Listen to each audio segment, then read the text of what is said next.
You're listening to Backbench Drivers. I'm your host, John Lawson, and joining me here this week for the first time, I have David.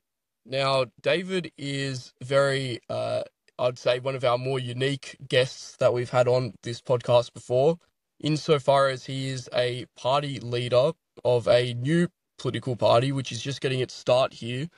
And specifically, his party aims to create a new Australian state.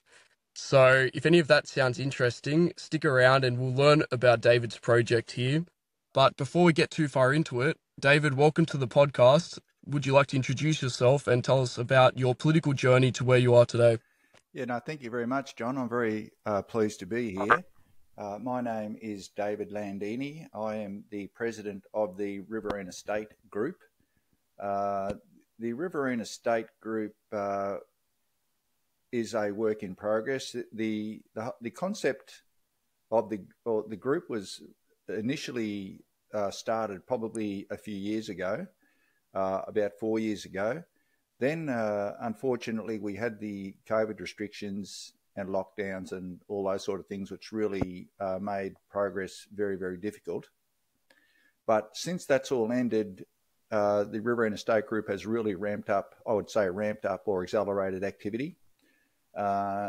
We started out, of course, with one member. That was myself. Well, actually, I should say two members. There was a friend of mine who unfortunately is now deceased. But we started up the Riverina State Group probably 4 years ago. We had about a 3-year break where we, as I said before, we really couldn't act very well.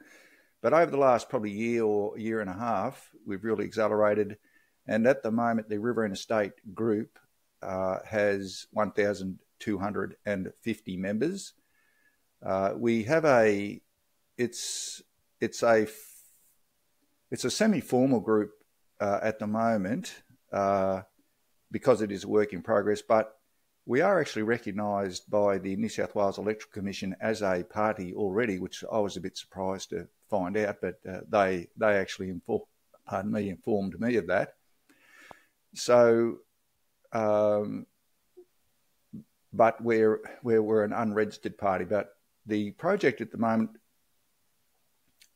well, pardon me, John, I may have just jumped a couple of steps there. The purpose or the objective of the Riverina State Group is to form the Riverina into a state separate from New South Wales. Now, the Riverina historically covers the area of southern New South Wales along the Victorian border, east of Albury, and then up north of Wagga, north of Griffith, and then across to the South Australian border, and then back along the Murray River. It's a fairly large area.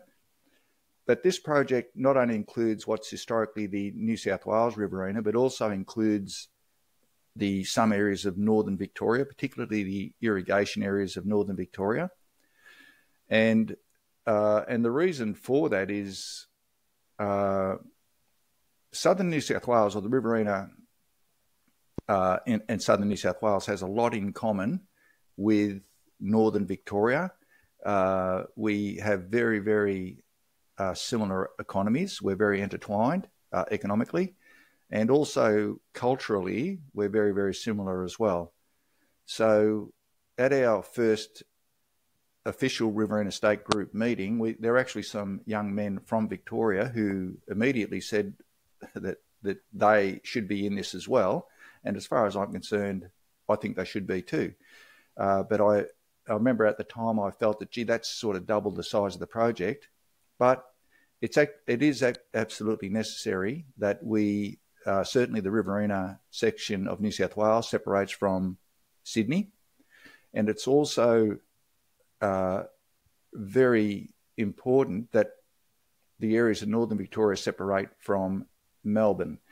And the reason for that is we are subject to a legislation that's formed in basically Sydney, or Newcastle, Sydney and Wollongong, because in New South Wales, if you look at the population, the demographics of the state, over 3/4 of the population is in the areas of Newcastle, Sydney and Wollongong.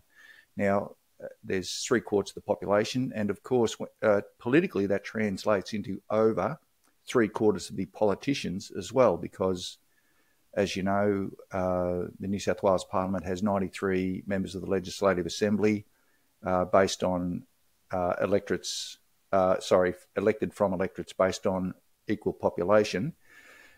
So, as I said, over 3/4 of the population and politicians are from Newcastle, Sydney and Wollongong. And in Victoria, it's very, very similar. It's just a different state. Over 3/4 of the population of Victoria is in the areas of Geelong, Melbourne and the Mornington Peninsula. And the country areas represent under 1/4 of the population. And it's even probably worse when you consider that Bendigo includes 2 electorates and Ballarat includes 1 electorate. And they are really extensions of the metropolitan area of Melbourne. So we are subject to legislation that comes out of those population centres. And some of that legislation is very, very detrimental to our financial well-being. And when I say financial, it's very detrimental to our livelihoods, to our jobs. It's very detrimental to the wealth that's created in these areas. We, and particularly the natural resource-based industries, because the economies in the Riverina and Northern Victoria are really entirely based on, if not entirely, certainly the vast majority of that economy is based on natural resource management. And obviously that's agriculture. And in these areas, and in Northern Victoria, specifically irrigated agriculture. And then there's also the forestry industry as well, which is that's another very, very large industry. And those 2 industries are the biggest wealth creators and economies in these areas. So unfortunately or regrettably, the population in Sydney is not directly affected by what happens with the natural resource management in this state. There may be some indirect benefit to the people in Newcastle, Sydney and Wollongong, as in the production that we produce, the people in the Riverina produce. It may well be exported through the Port of Sydney. And of course, the tax base includes a lot of money paid from these areas to the Treasury in Sydney. But there's not a lot of effect on the people in Newcastle, Sydney and Wollongong by what happens in this state here in the Riverina. Most of our, and a strange thing is, or it may not be very well known, but the Riverina has always been more orientated towards Victoria than New South Wales. And there's simply, it's pretty simple really, because Melbourne, for example, and the Port of Melbourne, where all the export produce goes in Australia, and the Riverina exports a lot of that a lot of those resources produced in the Riverina. It's a huge quantities are exported. And most of that business goes through the Port of Melbourne or the Port of Geelong, simply because they're closer. And for example, where I live in New South Wales, in 30 kilometres north of the Murray River, so 30 kilometres into New South Wales from Victoria. But Melbourne is a 3.5-hour drive for me, whereas Sydney is an 8-hour drive. So for freight reasons, most of our business actually goes into Victoria. And culturally or genealogically or historically, most of the early pioneers actually came up through Melbourne, Geelong, Ballarat and the goldfields. So there's always been a real cultural and economic and commercial attachment to Victoria, much more so than to New South Wales. So regrettably for us, and as I mentioned before, there's a significant amount of legislation that comes out of Sydney that is very, very bad for the livelihoods of the people in these areas. And the most... Well, David, if I can jump in quickly. Yeah. I think one thing that was interesting that I read in your bulletin that you gave me, or your what would you call it, your press briefing, and it's a great point that no one really even thinks about. Those who do purport to represent you, or at least your area, those who try to look out for especially the environmental concerns of those who live in the Riverina area or in the regions, oftentimes are some of the most out of touch. They're the ones in the cities. They're the Greens voters, and you also mentioned Sustainable Australia voters, Yep. who, although they might have good intentions, don't necessarily represent the industry that is vital to the Riverina's functioning. And yet, like they do on the other side speak for you guys more than you can speak for yourself. I thought that was very interesting. Although, yeah, of course, it's also true of the Liberal and Labor Party as well, and their neglect. Yeah, yeah. Look, politically, John, there's and even ideologically, I suppose, the population in Sydney is significantly different ideologically to the population in the Riverina. And as you mentioned, that I did mention to you, there are, for example, two parties in New South Wales. That's the Greens, and there's another party called Sustainable Australia Party. Now, they used to be known as the Sustainable Population Party.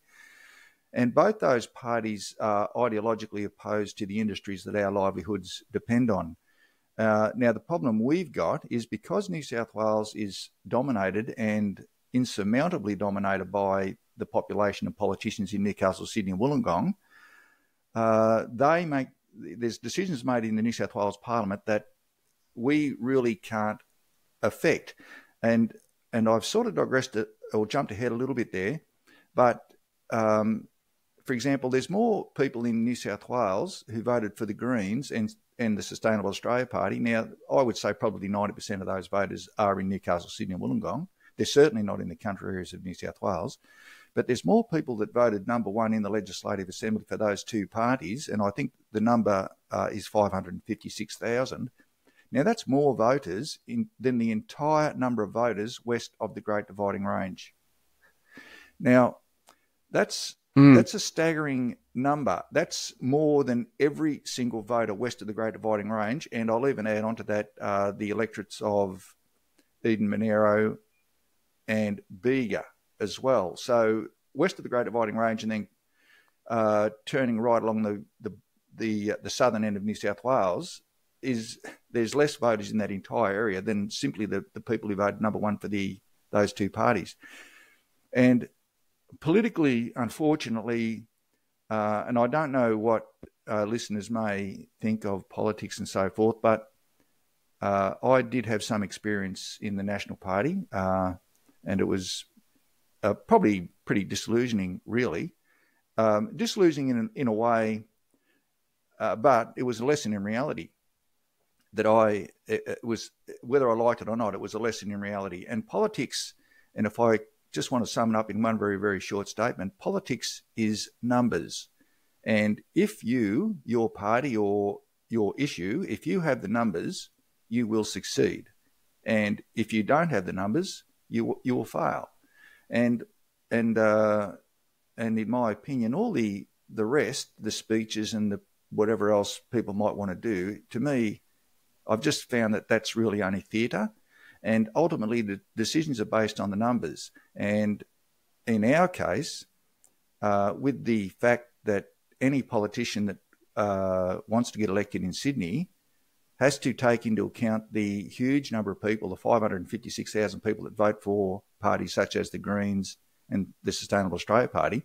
And if they want to get elected, they have to take into account the desires of those voters. And the desires of those voters, and I hope I haven't jumped a bit further ahead than what I should, but the desires of those voters are, how do I say this? They're misinformed or ill-informed, but I think their ideology, that the misinformation that they're subject to suits their ideology. I think they're quite happy to be incorrect.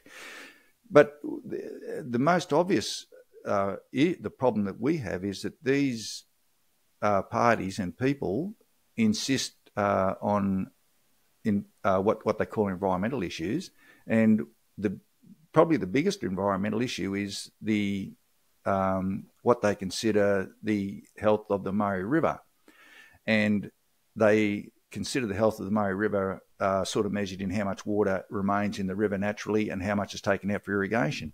And they are ideologically opposed to all water or any water being taken out of the Murray River because, of course, the irrigation industry is based on water that comes out of the rivers, the natural rivers. The Murrumbidgee River and the Murray River are the main two rivers, and the Goulburn River in Victoria.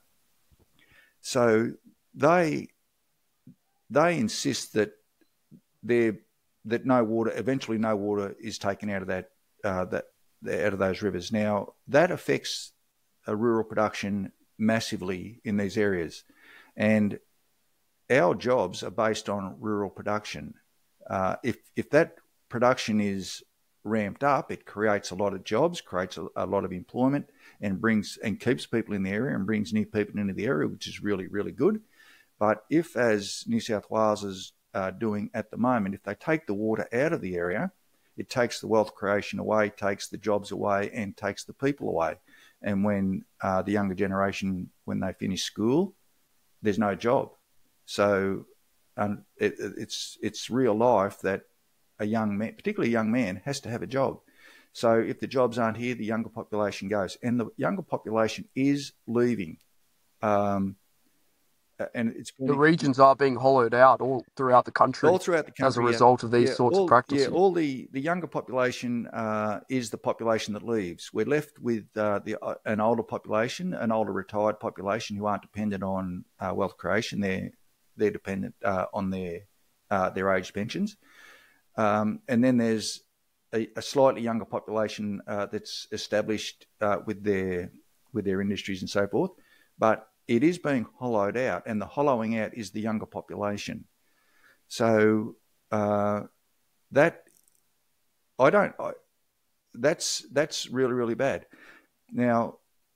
But those decisions it's the death of the regions if it continues. That it can't possibly exist unless people replenishing and staying and continuing what was put there by their fathers and their fathers before them. Quite right, John. You can drive through any of the smaller towns throughout the Riverina.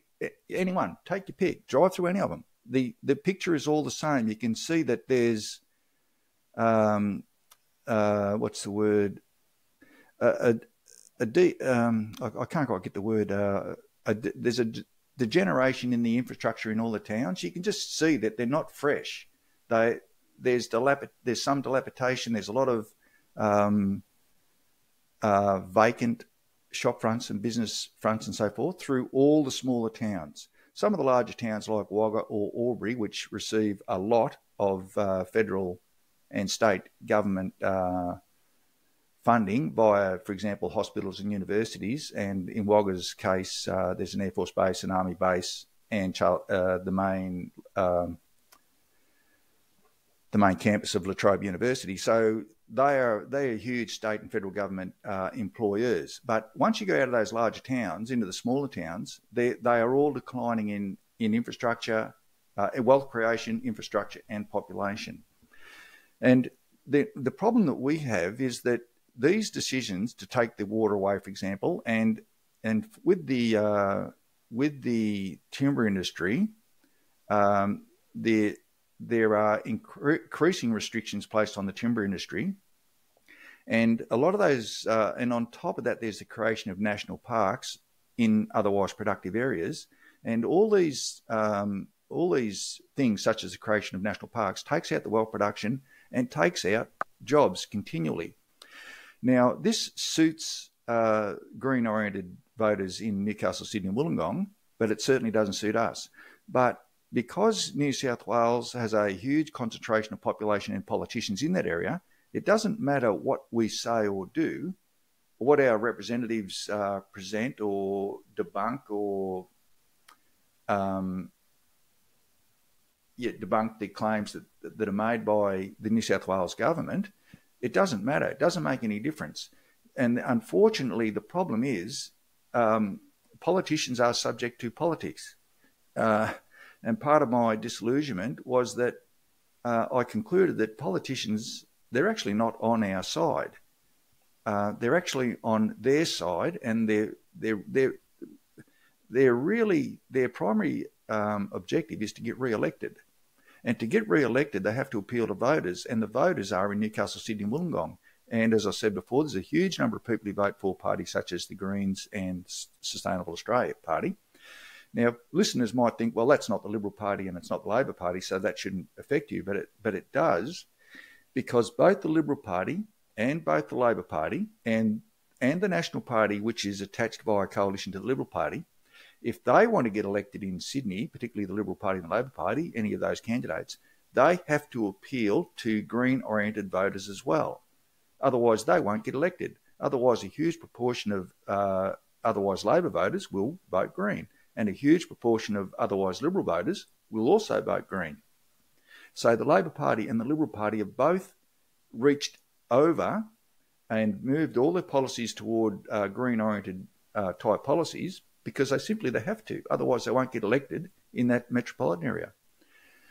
And as I said before, it doesn't matter what we say or do. That's what happens. And as I said before, our representatives can debunk the claims made by the Green-oriented groups and the New South Wales government. People in these areas can go to many, many protests, and I've been to a lot of them myself. And when I say protests, they're not, country people are very, very polite with their protests. We come together and we get a really good crowd and have really good speeches and presentations and so forth. And I'm sure the politicians hear them and listen to them, and some of them even come and address those protests. But ultimately, it doesn't make any effect. It doesn't have any effect politically, because the politics in Newcastle, Sydney and Wollongong says that they have to do what they do: take the water out of the area, shut the timber industry down. And now, of course, we have the so-called renewable energy projects that are just sprouting up all through these country areas. And it doesn't matter, like I said before, it doesn't matter what we say or do in New South Wales and the country areas of Victoria. We can't change that. And history has shown that to be the case. So over some time, I thought, well, what do we do? Do we just accept that this is our fate, that the industries that our livelihoods depend on will be shut down, and we will lose our jobs, and we will have to leave the area and go away, I don't know where, perhaps to Melbourne, perhaps to Sydney or wherever? Do we accept that, or is there another option? And of course there is another option, and that is to separate politically from New South Wales and to separate politically from Victoria. And the big advantage of that, of course, for us is that the Riverina State will have authority over the natural resource management in those areas. It will have authority over public policy regarding, for example, renewable solar farms and windmills and those sort of projects. And the people in these areas will govern very, very differently, and very, very differently than New South Wales and Victoria, and much more beneficially for the people actually in these areas. So that is the option. That is an option that's available, and that's what the Riverina State Group intends to achieve. Now, one of the initial reactions to that is that you can't form another state, or can you form another state? Well, in actual fact, when Australia was federated in 1901, remember that before that, Australia was, I think it was 6 separate colonies. And of course, and I'll just go back a little bit further, when Captain Cook first landed in Australia on, I think it was Botany Bay or Sydney Harbour, he claimed all of Australia for New South Wales. And that went, New South Wales extended all the way to the West Australian border, or approximately the current West Australian border, and actually also included New Zealand as well, interestingly. So the colonies of Tasmania separated from New South Wales in, I think it was 1825. South Australia separated as a colony from New South Wales in, I think it was 1848. Victoria separated as a colony from New South Wales in 1851. Queensland separated as a colony in 1859. And Australia, was, of course, was federated in 1901. So when the founding fathers considered the Constitution for the Commonwealth of Australia, they provided for the creation of new states because they assumed that, well, what's happened in the recent past, because, for example, Victoria or Queensland had only separated 40 years before Australia was federated. So they provided for the creation of new states in the Australian Constitution, and sections 120 through to 124 provide for the process to form new states. And the only requirement to form a new state is specifically listed in section 124, which is that, and I can actually read the legislation now because it's in that the information that I did send you, John. Section 124 reads that a new state may be formed by separation of territory from a state, but only with the consent of the Parliament thereof. And a new state may be formed by the union of two or more states or parts of states, but only with the consent of the parliaments of the states affected. So that's really that's simple enough. Like, the process is actually, or the formal requirement is actually very simple. We only need to form a Riverina state only requires the consent of the Parliament of New South Wales for the New South Wales section, and the consent of the Parliament of Victoria for the Victorian section. So the ultimate objective is to form a Riverina state. The only formal requirement is to achieve the consent of the Parliament of New South Wales and the Parliament of Victoria, as I just explained. Now, then we go into the informal parts. Well, how do we get the consent of that of those parliaments? Now, there is a precedent for state formation in Australia, even though it was an unsuccessful attempt. But the New England area of New South Wales attempted to separate from New South Wales and form a New England state from the 1930s through to 1967. And the people in New England agitated and did what they did. And they eventually held a referendum on state formation in 1967, as I said. And that referendum was of the people in New England only, in the people in that proposed state, not the people in the Riverina, not the people in Newcastle, in Sydney or Wollongong. So, and the purpose for that was to use that referendum that they hoped would win, succeed, and use that as justification for the state of New South Wales to consent to the formation of that state. And in 1967, it failed 46% for to 54% against. And just on that particular referendum, for people that may not know it and may be interested, if Newcastle was included in that referendum, and this is a bit of a digression off the Riverina State, but I find it interesting. And the Riverina State Group is basing its campaign on the previous New England campaign. Now, the New England referendum would have been won very, very comfortably, except for the fact that Newcastle, or the population of Newcastle, was included in that referendum. So if Newcastle was excluded, about 67 to 70% of the people voted to form that Riverina state. But because most of the population was in Newcastle, and I think it was about 2/3 of Newcastle population voted to not separate, and so the whole referendum was lost. So the Riverina State Group intends to eventually build up to a referendum on state formation, and that referendum will be the people in that proposed state. It won't be the people in Newcastle or Sydney or Wollongong or anyone outside of that proposed state, and that's based on the New England model. So, can I ask, how far away do you believe that you are from getting a referendum? It's hard. I can't really say, John, and I don't actually have a time limit on it. This is just a project that will continue until we succeed. So to build up to a referendum, there has to be demonstrated and then to find public support.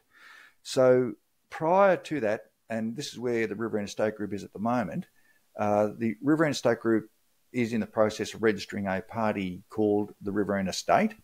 Now, and will stand candidates in federal elections and New South Wales state elections and Victorian state elections. Now, register federally requires at least 1,500 members. Now, members can be from anywhere in Australia, and at the moment, the Riverina State Group has 1,250 members, and most of that membership is from New South Wales, the Riverina portion of New South Wales, and also there's a lot of members from Northern Victoria, but there's also some Queensland members and West Australian members and South Australian members as well. So we intend to register that party and stand candidates in the federal elections. Now, we're on a bit of a tight schedule with the next federal election, but we hope to be there and stand candidates in 3 New South Wales electorates in the Riverina, which is Farrer, which is the electorate that I'm in, Riverina, which is basically Wagga, and Eden Monaro, which is that's Tumut, those towns and so forth over there. And then Mallee in Victoria, which is basically Mildura, Nichols, which is Echuca Shepparton, and Paps Indi, which is Wangaratta. Now, the reason for that is so that it's a very, very good way to advertise the cause. When people go to vote, they'll be familiar with the fact they get their voting ballot, and you'll have candidate A, B, and C, and under each candidate, or under the major party candidates, you'll have the party name under that candidate. So one candidate will have the Liberal Party written under his or her name on the voting ballot. You'll have the Labor Party, you'll have the Greens, One Nation, and so forth, and they're all registered parties. And that's a huge advantage for when people go to vote, because most people, when they vote, they actually don't know the candidates, but they do know the parties. And most people, when they vote, they actually vote for the party. It really doesn't matter. It might matter a little bit, but not a real lot, who the actual candidate is. So what the Riverina State Group wants to do is to get the Riverina State printed on each of those electoral ballots as well. And there's about 100,000 voters in each electorate federally. So hopefully the Riverina State will be printed on up to 600,000 voting ballots. Now that's a huge step into the public domain, to have the party name, and the party name expresses the objective of that party on all those electoral ballots. It would certainly go a long way to legitimising your cause. It does, yeah, for sure. Yeah, it does in a few ways there, John. And the media attention you'll receive, say that you even receive a small but, existent portion of the vote, I think that will be a massive win as well. Yeah, look, there's no doubt. A lot of people, just for example, David Landini is a candidate.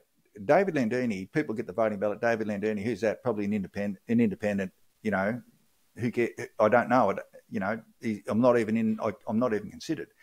But to have a party name such as the Riverina State written under that, a lot of people will say, "Gee, I don't know David Landini, but gee, I like the idea, Riverina State. Here's my vote," and that will we will get a lot of votes by having a registered party, and that support that will be recorded with the Australian Electoral Commission and with the New South Wales Electoral Commission for state elections and the Victorian Electoral Commission for Victorian elections, and everyone in Australia will see how many people actually support state formation, and it will be certified support for state formation.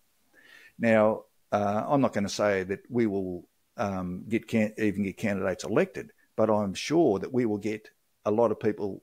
We will get a lot of votes, because a lot of people will support that with their vote, and eventually we will use that certified support to step up or leverage up to a referendum on state formation, and we will have that certified support to back up our claim. And I can assure you that politically, the case for a Riverina State is very sound, and it's logical. And there's a lot of people in these areas can see the bad governance, and it is very, very bad governance coming out of Newcastle, Sydney, Wollongong, and Geelong, Melbourne, and the Mornington Peninsula. This will happen, John. I can assure you, and this will standing candidates having a registered party will define and certify the quantity of support for this, and as time goes on and more people become aware of this project, a lot of people will support it. And until, John, we will get there. It will happen. Well, it also seems like there's mass dissatisfaction with the current state of the Nationals as well. We were saying earlier about how you have the difficulty of the cities having the most representation in Parliament, and you struggling to get your voices through as um, people who live in the regions. And then you combine that, you could say that's the rock, and then you have the hard place of the Nationals, which are a very lackluster representative of the regions, I'd say, and they sort of have a monopoly on the area, and that's why they're able to win so frequently. As soon as somewhat competent opposition came up in the form of the shooter fishers farmers over in New South Wales in the Riverina area, they won 3 electorates fairly swiftly. Now, I know that you're discontented with the state of the shooters, fishers, farmers, but I do think it speaks to the fact that people are looking for an alternative out there, and that could bode very well for you and for the party. Yeah, there's no doubt, John. A lot of people are looking for an alternative. The National Party historically has been the party and the members of Parliament that represent these areas, and historically, I think perhaps at some stage they did a good job, but in my opinion, they certainly don't now. The National Party is very tied to the Liberal Party, and it's probably worthy of another discussion about this, about why this happens. And I have a very firm opinion about why the National Party does not represent country people. It's too closely tied to the Liberal Party in that if they want to form government in New South Wales, they have to, members of the National Party, they have to be in coalition with the Liberal Party. And part of and I will digress into a discussion on this, because there's a lot of ambition involved, personal ambition amongst politicians. And part of the coalition agreement always is that the leader of the National Party becomes the deputy leader of Australia or the deputy leader of the state. And then they also have agreements where members of the National Party, members of Parliament, get certain ministries throughout the New South Wales government as well. And the benefit of that is, number one, there's a huge pay rise. Like a ministry's worth, up to between $100,000 and $150,000 extra a year. Plus, a minister, they have a lot of power. They have a lot of people that admire them. So, for an ambitious politician, that's a real attraction. But to be a minister or the deputy premier or the deputy prime minister, they have to be in coalition with the Liberal Party. And for the coalition to win government, the Liberal Party has to win seats in the urban areas. For the Liberal Party to win seats in urban areas, it has to chase the votes in those urban areas. And a lot of those people, as I spoke about before, a lot of those people are very green oriented. So they have to, if they want to form government, they have to enact policies that are very, very detrimental to the people in the country areas. And the National Party, and this is I think very, very unfortunate, but I was actually in the National Party for 10 odd years, but the National Party, I think the ambition of the individual politicians has overtaken their desire to represent their constituents. Their ambition to be a minister, to be the deputy premier, to be the deputy prime minister, overrides their ambition to represent their constituents. And I think that's become more and more obvious as time has gone by.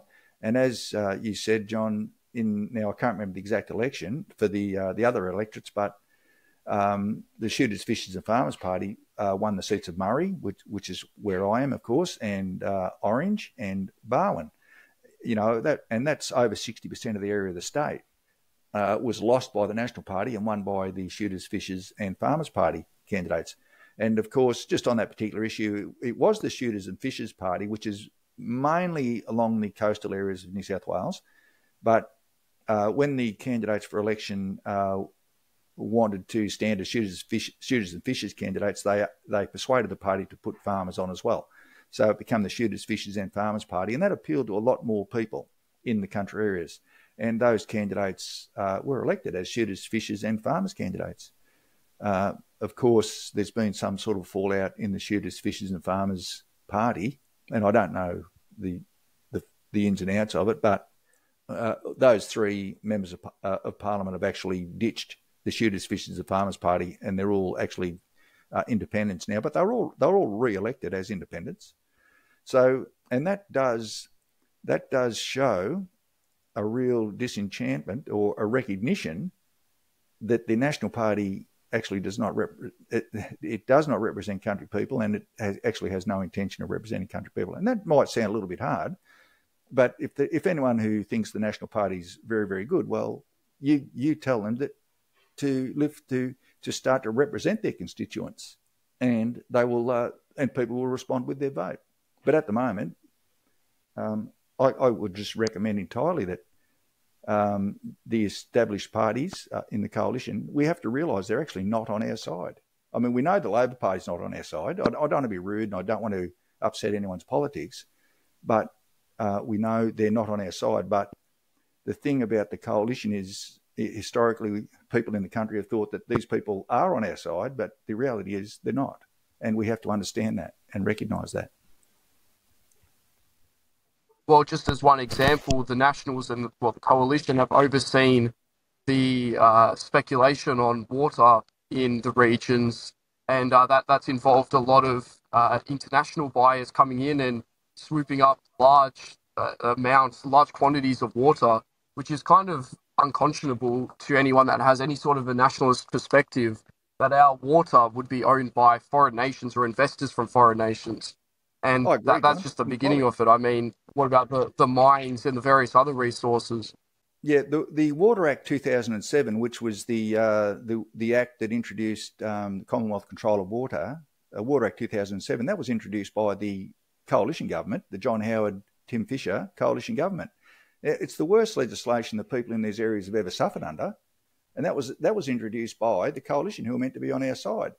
Now, they dressed it up under environmental concerns and so forth, and they still get re-elected because in the country, look, I don't want to upset people that might like particular parties, but the Labor Party is not popular in these areas. So the coalition gets re-elected because, as has often been stated, the other option's worse. So, but the Water Act 2007, that was brought in by the coalition government. Worst, well, I shouldn't say the worst legislation, but certainly the worst, equal worst legislation. The Basin Plan 2010, which was actually the application of the Water Act, that was brought in by the federal Labor government, and I can't remember who that Prime Minister was at the time, but the reality is both these parties, as I said before, if they want to get elected in the state of New South Wales, the state of Victoria, or federally, they have to gain votes in the urban areas. They have to get elected in those urban areas, and the problem that we have is that there's so many more voters who support what these governments do. And John, look, I'll just butt in a little bit here in case one of your listeners may be fairly knowledgeable about water. Now, a Riverina State is a state, of course. It's not the federal government. And the Water Act 2007, that is actually federal legislation. So the federal government manages the water at this stage, but it's only with the permission of the states. So when I said before, the legislation that I quoted before, that's federal legislation, but that is only applied with the permission of New South Wales, Victoria, South Australia, and Queensland. So New South Wales can pull out of the Basin Plan, and it has been renamed since then, but I can't recall the exact name right now. But New South Wales can withdraw from the Basin Plan, Victoria can withdraw from the Basin Plan and resume management of those natural resources at any time. But they don't. They choose to allow the federal government to manage the water. And I'll say right now, in case anyone's wondering, well, why would they do that? It's not because the federal government or the federal bureaucrats are more competent than the state governments or the state bureaucrats. It's simply because the federal government has given the states of New South Wales and Victoria, and probably South Australia, but certainly New South Wales and Victoria, has given them lots of money to persuade the states to allow the Commonwealth to manage the water. That's the reason they do it. They don't do it because they're competent and the states think they're more competent. They do it because the federal government has offered those large amounts of money. And I can say that with confidence because, as I said before, I was in the National Party. And when you're a member of a party, you have conversations with influential people, politicians in those parties, and that was one of the contents of a discussion. So that is why the states have given the Commonwealth the permission to manage the water. So it's a real sellout of the people in these areas. And you mentioned before about the international foreign corporations and so forth that buy water. I agree entirely, John. It's not good to have international speculators in the water market. It's no good for food production. And keep in mind that agriculture produces two things: food and fibre. That's what it produces. It produces stuff that people eat, and it produces the material that clothes and all sorts of different industrial products are made out of. So, number one, if you take the water away, it reduces the food supply, and that's a very, very serious thing, which, of course, causes the price of food to go up, and you get a poorer quality product from overseas, because Australia produces a high-quality product. There's no one need doubt that. I can assure you Australian food production is as good as any in the world and better than many more. So Australia produces that food, which is great for our customers and Australians that eat that food, but it's also our livelihoods as well. So when they take away the water, it takes away that food production and it takes away our livelihoods. And as I said before, it takes away our jobs and so forth. And the federal government's happy to do that. And the states of New South Wales and Victoria for a lot of money, and that was the term that was, as I said, the content of the conversation I had with one of the National Party politicians a number of years back. For a lot of money, New South Wales and Victoria have sold the people in the Riverina and Northern Victoria out, and I don't think we have a moral obligation to accept that. And I think the people in the country areas should recognise how we're being treated, and a lot of people do. I can assure you. So there's a bit there, John.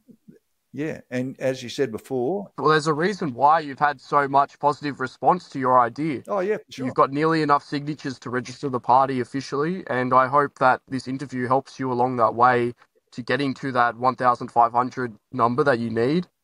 So clearly what you're saying is resonating, and I mean, anyone that has spent any time in any of the regions around the country, anywhere inland, you'll see that these areas are, they're not really, what's the word? They're not on the incline. They're clearly losing people. Everyone's generally older.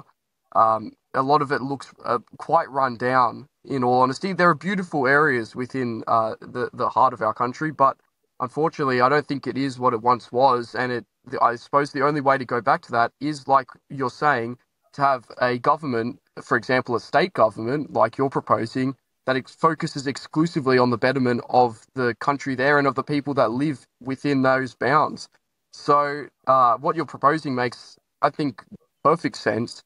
The practicalities, of course, are always a little bit more complicated. And if you don't mind, can I ask you some questions about those practicalities involved in both running a party and getting to the point where you can get elected representation, but also how the state will operate after its formation, if it is formed, of course. Yep. So, well, my first question is, and it's not a super practical consideration because, of course, we're talking about a proposed state, not a proposed new country. Yep. But, of course, the Riverina state that you're proposing will be landlocked. Now, if my memory serves me correctly, the last time that there was a landlocked state in Australia was Central Australia, which was only short-lived. Now, that probably came about because of different circumstances. There wasn't much use for a Central Australia state at that time, and I don't think there is today either. Do you think that the fact that the Riverina state would be landlocked like that would that cause consternation to those who live in the Riverina? Would that for any reason deter people from wanting to break away? Do they have interests in at least even culturally having an idea that they're connected to the coasts? Or is that something that is not really a concern at all? No, it's not a concern at all, John. And just a small correction on that. There is a landlocked state in Australia, and it's not a state, but it's a territory. That's the Australian Capital Territory. Now, you might say that quite rightly, they don't produce a lot, but that is actually a landlocked governing area. So So there's that. True. But the other thing is, as I said before, in the Riverina, most of our export produce is actually exported via Melbourne, via Victoria. It goes through Melbourne or Geelong.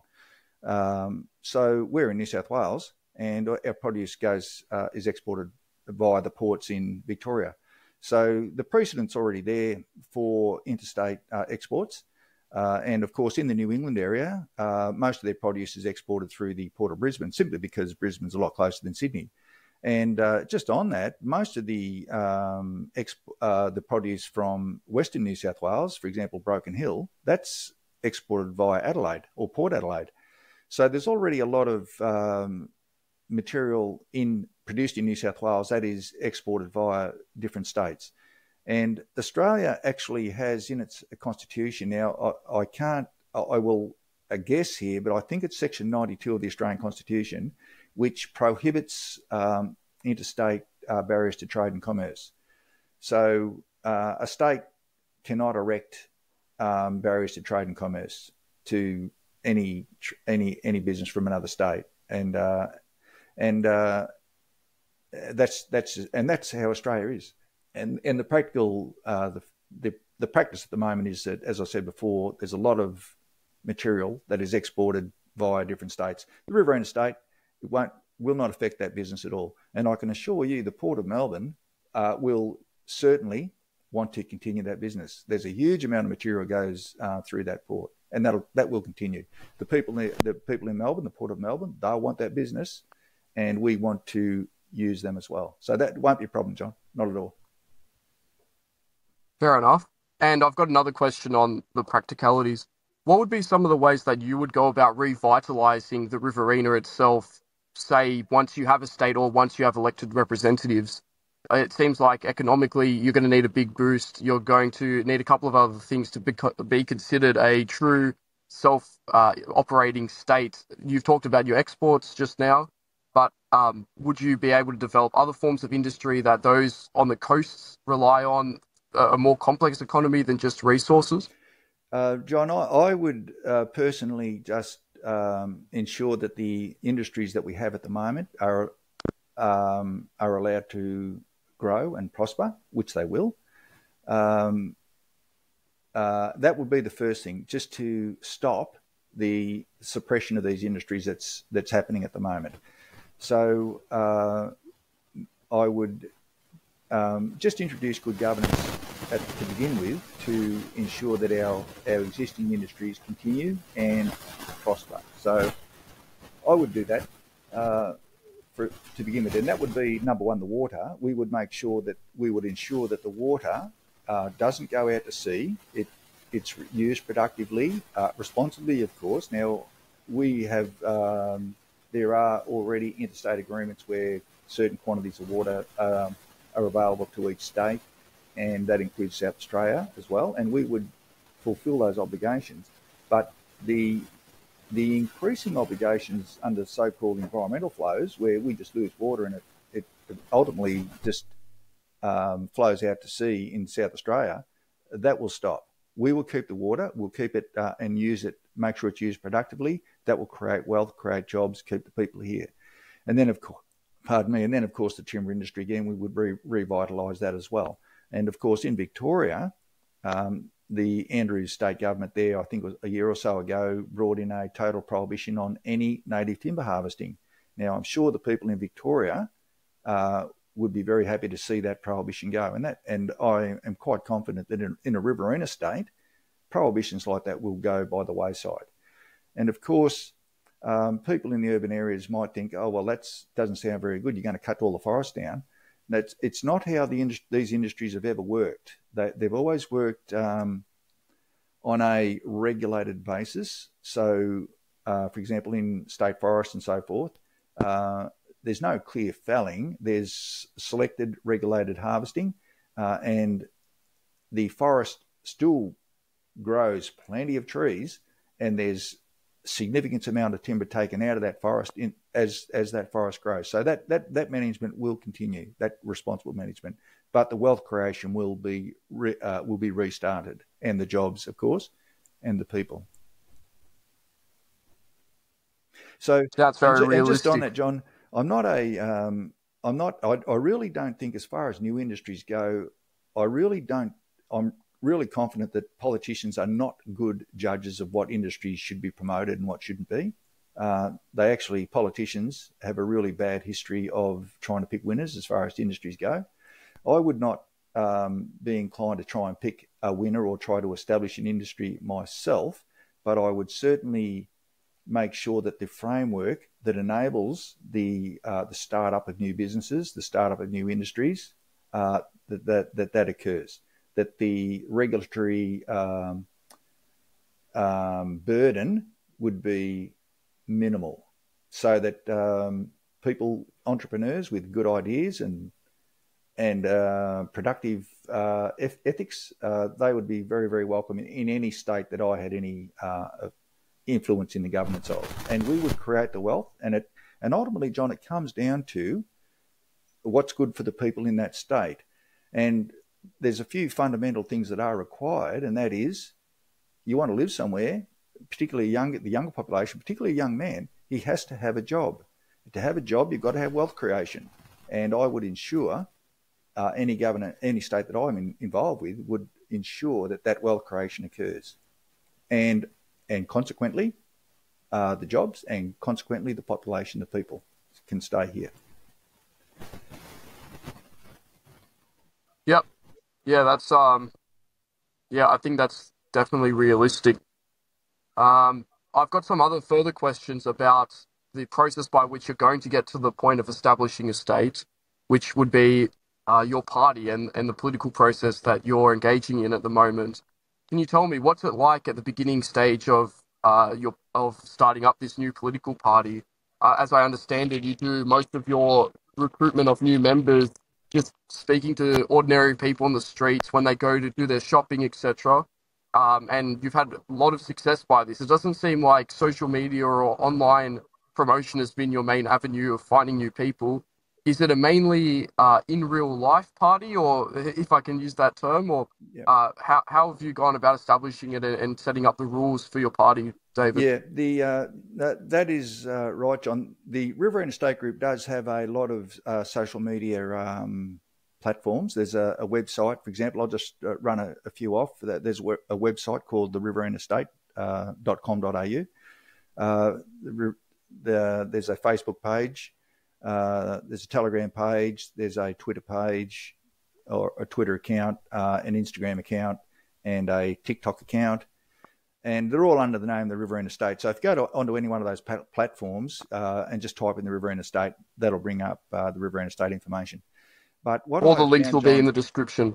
Yeah, but what I've found is that that might be interesting, but it doesn't attract members, and 95% of the members have joined the party via a personal invitation, and what I've done, what I originally did, it was a very learn as I go along process, and originally I approached people that I knew and asked them to join the party, and that was sort of successful, but it was very, very slow, and also there was a bit too much travelling around. Like, there was a lot of time and effort and expense for not a really very high return as far as membership goes.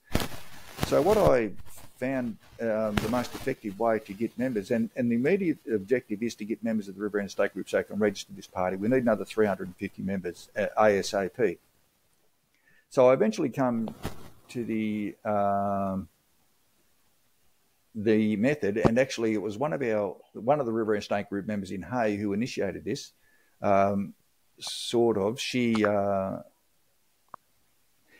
She knew some people and had a really good and has a really good outgoing personality, and she got quite a few members by. Look, I haven't explained that very well, John. So I think I'll just step back from there. So what I've found is the most effective way to get members is to set up a small display, and there's some Riverina State advertising material, and what I found is really, really popular is the Riverina State flag, which might be on some of well, if anyone goes to any of those media platforms, I'll see it. and then I set that up and I stand there normally outside high foot traffic areas, high pedestrian areas such as supermarkets or newsagents. They're really quite good, and I set up my display and have my membership form there. And when people walk in and out of the supermarket, a lot of people stop and say, "Oh, what's this about?" And then we initiate a conversation, and I explain to them that we're here to form a Riverina state. We have to separate from New South Wales. We want to register a party. So I just give a very, very brief explanation, a very, very brief outline, and ask people to join the party. And a lot of people do. They say, "Yeah, put me down." Now, we have, to make it very, very easy for members, there's two styles of membership. The first membership is establishment membership, and that the purpose of that is, as the name says, to establish the party. And establishment membership is free. There's no cost. Just join. Put your name down. All that's required is the member's name, address, and date of birth for the Electoral Commission. And then I also get their phone number and their email address in case I have to contact them. But there's no cost. So there's no financial barrier to people joining. So and that's really appreciated by those members, and that's very, very popular. The other style of membership is general membership, and that is $200 per annum. And the purpose of general membership is to cater for the financial reality that state formation actually does cost money. There's a myriad expenses involved with any enterprise, and the Riverina State Group is no exception to that. So, and there are a number of people who have taken out general membership, which is greatly appreciated. And there are some other members who have actually made donations on top of that, just because they recognise the importance of state formation, and they recognise the fact that it actually does cost money. So there's some very, very generous people in these areas, and that's greatly appreciated. So that's the method at the moment, is to, like as I said, set up these what I call them membership invitation events, and invite people to join, and it's quite popular. Understandably so. And it's very amusing to me, as someone who doesn't live in the country, in the rural areas, to hear how you've gone about doing this in the best way. I mean, if somebody set up a sign outside of in a public area in the cities, people would walk right on past. There would be no interest. But I mean, it sounds like, and from my experience, country people are so friendly that and so outgoing that they'll see someone with a flag and with this novel idea, and they're willing to engage with it and even support you. So Yeah, I think real commendations to you guys yeah. out there. And We're approaching the end of our time on this podcast. yep. Is that sorry, David? Oh, the other thing is, John, in country, Yeah. So often you often a lot of the people as well. They know me, I know them, and when I go to towns where people don't know me, I try to get a member who is there as well, and to stand with me, and then because they know somebody already, that breaks the ice a lot. That's really handy as well. So and that encourages membership if they know somebody who's already in there. Like, it's a very personal thing. Like certainly in this organisation, it's very, very personal. People and country people, probably like all people, they like to know who they're dealing with and who they're being associated with. So because in the country areas, a lot of the time they do know me, or they know an existing member, that makes things a lot easier. So we have a question here from a paying subscriber to the National Observer. We recently just started taking questions from the audience if they're willing to contribute to the National Observer. And we thank this anonymous contributor. And he wanted to ask about the Bradfield scheme, which was an idea, and it's supported by the Honourable Bob Katter, to create a sort of inland sea irrigation system in Australia by flooding part of inland Australia, more so up in Queensland, but it would also affect the Riverina. Is this something that you'd be interested in, David, or what are some alternatives that you've thought of? Yeah, John, that's the Bradfield scheme is now my understanding of the Bradfield scheme is that that's a big project, that the areas of Northern Australia, for example, Northern Queensland and the Northern Territory, they of course have huge monsoon rains and floods. And the Bradfield scheme is a plan, and I haven't seen the actual plan, but I'm certainly aware of it, is to dam the flows of some of those rivers instead of them flowing out to sea through I think it's the Arafura Sea in the northern Australia, is to hold them in dams and then construct a pipeline. And this is a really, really big project. And then construct pipelines to pipe that water all the way back into, for example, any area really where it's irrigatable, just flat country, but certainly into Queensland. I think where Bob Catter's, he would obviously be referring to Queensland, but you could extend that pipeline all the way to the Riverina as well. But that's a really, really big project. I would support any project that gets water into productive use, whether it's in Queensland, New South Wales, Northern Territory, or whatever. And just on that, John, there's also a scheme in New South Wales that has already been surveyed and planned, and that's known as the Clarence River Scheme. And the Clarence River is a river in northern New South Wales where that area receives huge quantities of rainfall, and all that water flows a very short distance and then out to sea. There is a plan, for example, to construct a dam up into the catchment area of the Clarence River. Now, it would not hold all the water in the Clarence River. That's simply impossible because the flow is that huge.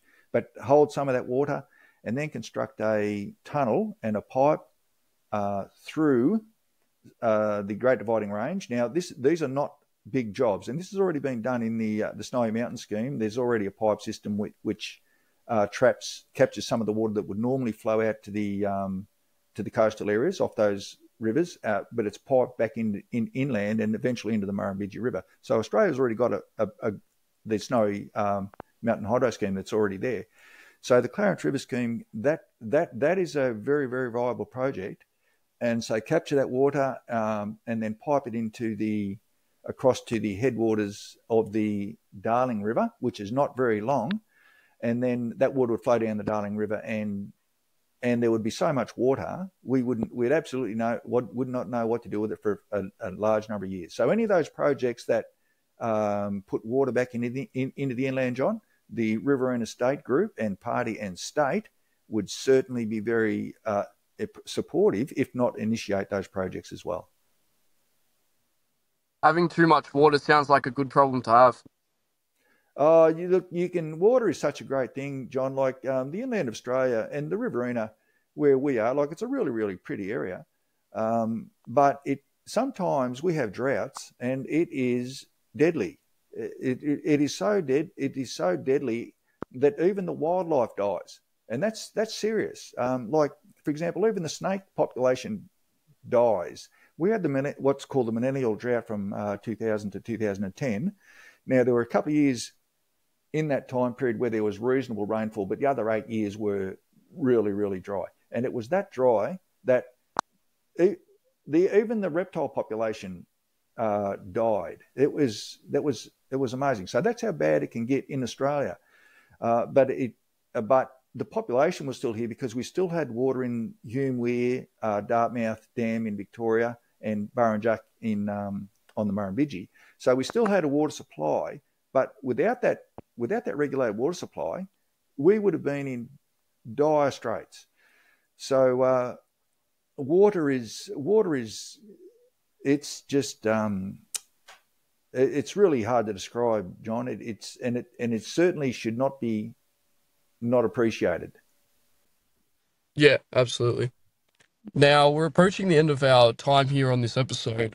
So I think I might just give a little conclusion in terms of why I thought that this idea is actually interesting on a broader scale, rather than just for those who are immediately impacted, those who live in the Riverina.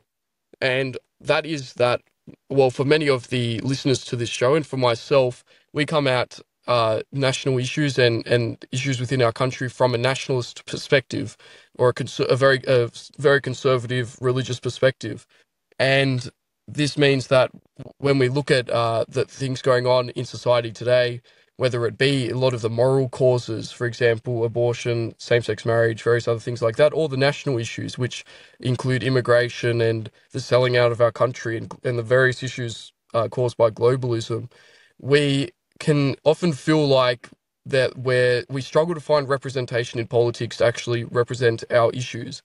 Now, if we were to see more states popping up, for example, in the Riverina, and creating more centres of power around the country, this could be a great opportunity for voices that actually represent Australia's interests to pop up and speak on a national or state level, and actually represent these interests. So, for example, if you had a Riverina state and it was full of generally more conservative people, people that live in the country have always voted more conservatively than those who live in the cities, and I don't see any reason why that would change after the formation of a state.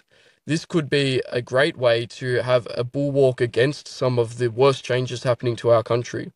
I would be supportive even of in many different states breaking up a lot of the larger electorates where practical into smaller electorates so that there are more representatives in parliament who speak for the conservative people that live out in the regions, and also those conservatives and nationalists who live around the country who don't necessarily live in the most conservative parts.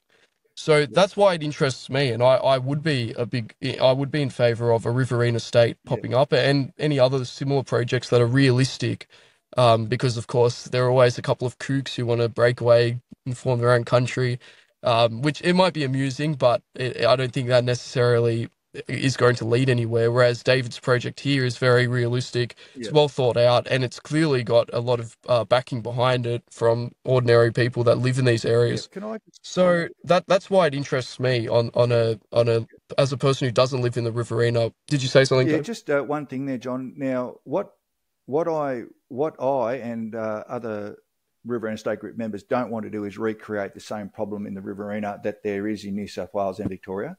And I will say right now, there's actually a flaw in the structure of electorates based on equal population. There's a flaw in the method of governance in each state of Australia, and that flaw is electorates based on equal population. Because the problem is when an area such as Newcastle, Sydney, and Wollongong, or Geelong, Melbourne, and the Mornington Peninsula reaches a dominating position, those politicians, because they want to get elected, they draw all the public money into their electorates. And we find in every state of Australia has the same problem. The capital city areas are drawing all the large portion of the public money into those areas with their hospitals, with their schools, universities, and whatever else. And that creates government-inspired jobs and employment and so forth, and population growth. And that flaw has caused the same problem in every state of Australia. It's not just New South Wales, not just Victoria, it's South Australia as well, West Australia, Queensland as well. Not quite so much because Queensland is naturally still slightly diversified, but eventually it will fall into that same fatal flaw as well. So the Riverina State Group is proposing that we have members of parliament, we have electorates based on population, but on equal population, but subject to area limits. So, and there is a proposed formula with the Riverina State Group, and that is that number one, no electorate area-wise gets bigger than 10% of the area of the state. We don't have a situation where the electorate of Barwon in New South Wales right now has about 45% of the area of the state. Well, we can't. That will not happen in a Riverina state. So no electorate larger than 10% of the area of the state. Additional representation for every 10,000 people, which will allow for increased representation for the more highly populated areas, but restricted to no more than 10 electorates in 10% of the area of the state. So if, for example, and just for example, if Albury-Wodonga grew into a population powerhouse in the Riverina state, it would not increase its representation up to 75% like New South Wales and Victoria have. It would only be limited to no more than 10 electorates, 10 members of parliament in 10% of the area of that state. That's just a nice, easy formula to remember. So we have to recognise there's actually a flaw in the political system in Australia that has caused us to get to the situation where we are. And the Riverina state will ensure that flaw is not reproduced in that state. And you would find, John, I'm not a little peeve of mine. I think that words have meanings, and conservative that implies that it will conserve what is already there. Well, I think if you look closely at yourself, I'm not here to conserve the status quo at all. And for a start, to form a whole new state is quite radical. So, so I don't want to give my politics away too much, but I'm very inclined towards personal freedom. And there's a whole lot of other things that emanate from that personal freedom as well. So, but that's where I stand a bit. And I would say yourself and probably your audience are probably orientated that way fairly well as well.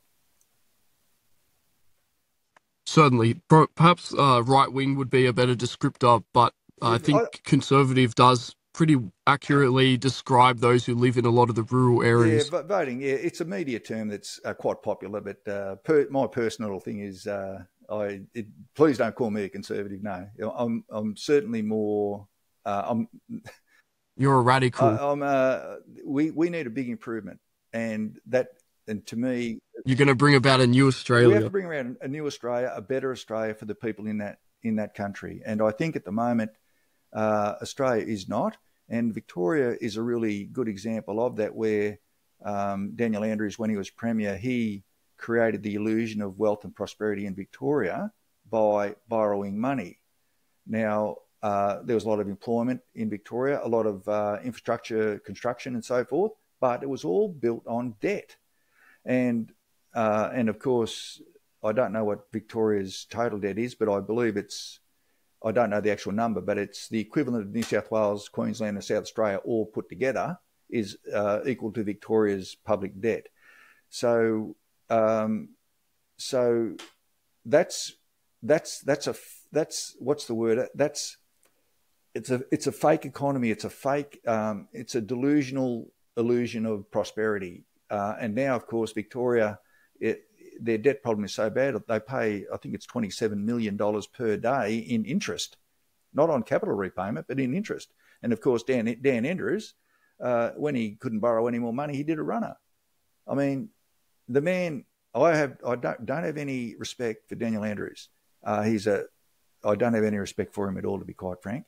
But he deluded the Victorian people, and now Victoria and the Victorian people are in a lot of financial trouble, and that's a real problem. And I would not, in my opinion, that's not good governance. That's really, really bad governance. But unfortunately, and I'll digress a little bit, but a lot of the so-called left-wing governments, Labor-type governments, they've worked out the electoral formula for success is to give the people the money, and a lot of that without upsetting them with the increased taxation. So they do the easy way out and just borrow the money. And Labor governments are renowned for that, but the Liberal governments have sort of picked up on that as well, and they have not been what I would call responsible either, but they've covered it up with the sale of public assets like Qantas and Telstra and so forth. But I do believe governance should be for the benefit of the people, and to be quite frank, you cannot substitute anything for work and production of wealth without being overly dominated by those objectives or those methods. But there's no substitute for wealth creation and work. Well, David, with those strong words, we'll wrap up the episode. Thank you so much for joining us. And I'd like to encourage anyone who was listening along to go and sign up for the Riverina Party. It doesn't matter, you don't have to be in the Riverina, as David said earlier. You can live anywhere in Australia. And hopefully that will help get you towards your goal of 1,500 members so that you can run some candidates and get this idea out to the broader public, David. Thank you very much, John. And there's a membership link on the website as well. So if interested people go to the website, there's a page titled membership, and just go there, and it's quite simple, easy enough to work out. All those links will be down below in the description, so it'll be very easy to just go and click it, and I encourage everyone to do so. And for anyone who wanted to find more of the National Observer's content, of my content, I encourage you to go check out thenationalobserver.co. That's where you can find all of our podcasts and articles. And we should have a lot of interesting content coming up. So I want everyone to go subscribe to that so they don't miss it. You can get it sent straight to your inbox. And with that, thank you very much, David. Have a great rest of your week. Thank you, John.